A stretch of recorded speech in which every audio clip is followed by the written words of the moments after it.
We just keep on winning 18 games in a row. This is a team made of incredibly stern stuff. This is a team that doesn't know when it's beaten. This is a team that doesn't panic at half-time like us fans did mainly. This is a team that buckles down. This is a team that keeps going, keeps creating chances, keeps believing until the very last minute. And we forced that little bit of luck. And I was just so happy to see Raheem Sterling run off and celebrate in front of the fans because he was absolutely phenomenal. And once again, we've ground out result. In the face of incredible adversity. Huddersfield were absolutely excellent. They were organised, they were tenacious, they defended as if their lives depended on it, and yet we found a way. It wasn't pretty, but I don't give a flying fuck. It was an absolutely ugly goal, but it was the most beautiful thing I've seen in a long time, exactly the same time. I am absolutely ecstatic. It's just so good to be a City fan, even when you want to panic. This team just doesn't let you panic. I was nervous at half time. I wouldn't be, why wouldn't we be? We've gone 1-0 behind. The players weren't at the very best. We've been wasteful. And in general, I think there's this albatross round our neck that we're worried about losing this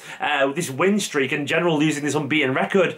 So it weighed heavily on us as fans, but the team, they have the answers yet again. Whatever Pep said to him at half-time, I'm going to guess it was more of the same in terms of just keep the focus, keep persisting with what we do, keep having that self-belief, and we will get the rewards. We came flying out of the traps in the second half, driven forward by that man, Raheem Sterling, the most clutch player in the Premier League at the moment. The man who's now broken his all-time goal-scoring record in a season. 12 goals so far out of 18 games. There's still December, January, February, March, April, May.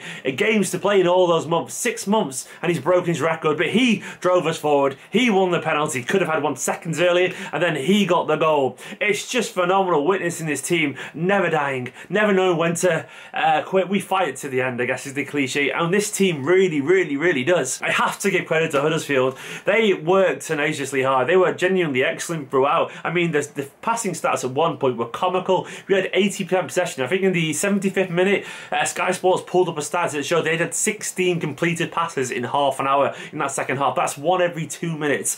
We had 285. We passed them to death. It was death by 1,000 passes. Not quite 1,000, but a hell of a lot. It's just ridiculous watching this team go for the motion and believe themselves, believe in their ability to wear teams down. And eventually we got that look, and we probably earned it overall. Every game can't be perfect for us. Every game is going to be a challenge sometimes. Sometimes we will have to be patient as fans, as a team, because teams will sit there and they will work out to frustrate us. But the most important thing is obviously that self-belief. I thought we were going to drop points today at half-time. I genuinely did. I panicked a little bit, though. I did tweet that I was calming down and I thought we'd be alright. But I mainly thought we'd, turn around, maybe get a point. But this team, they have more belief than we do as fans, I think. They're absolutely phenomenal bunch of players. And even though De Bruyne and David Silva weren't at their sparkling best, even Leroy maybe wasn't at his scintillating best, Kun Aguero as well.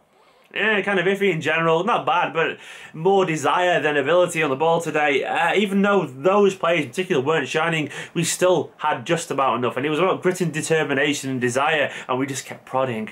And it's great that we can win these games when we're not at our most scintillating best. We can't always be. But defensively, we were relatively solid. We pressed and hunted in packs. There's one moment where De Bruyne hunted down 3 times and stopped 3 potential counter-attacks. Kyle Walker, a big word for him. I thought he was absolutely excellent. A few beautiful balls that broke the line and a couple of goal-saving potential challenges.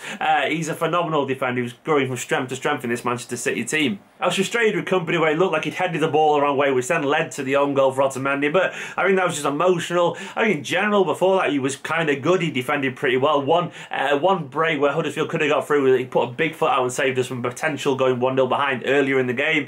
Delph did okay in general. Defensively, we were alright, Ederson was cool and composed as he usually is. Fernandinho, tenacious, driving the team forward. It wasn't a great team performance. It was a 6 out of 10, but the energy and the effort and the desire was a solid 8 at very least. And that's 8 points still. 8 points still clear of Manchester United in second place. We are still looking on. We're still looking forward. We're still winning games. That's 18 in a row.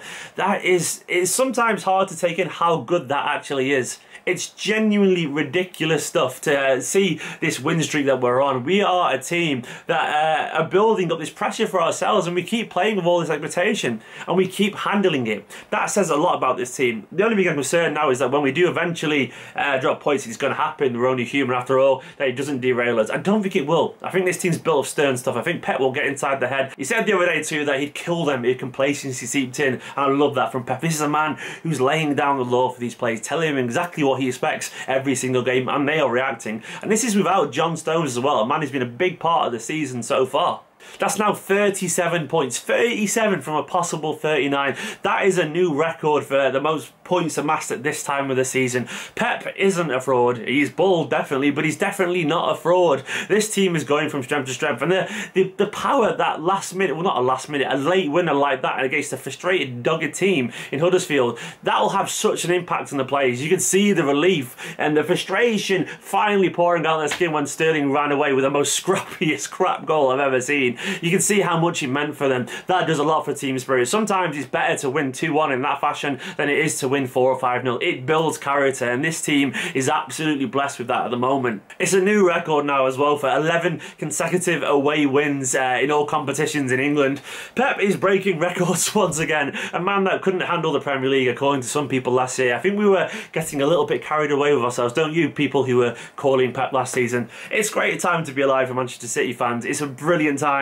I am ecstatic. This is a very, very, very important win. Let me know what you think in the comments. Let me know who your man of the match was. It's got to be Raheem Sterling, hasn't it? Subscribe if you haven't already, and I will see you next time. See you later, guys.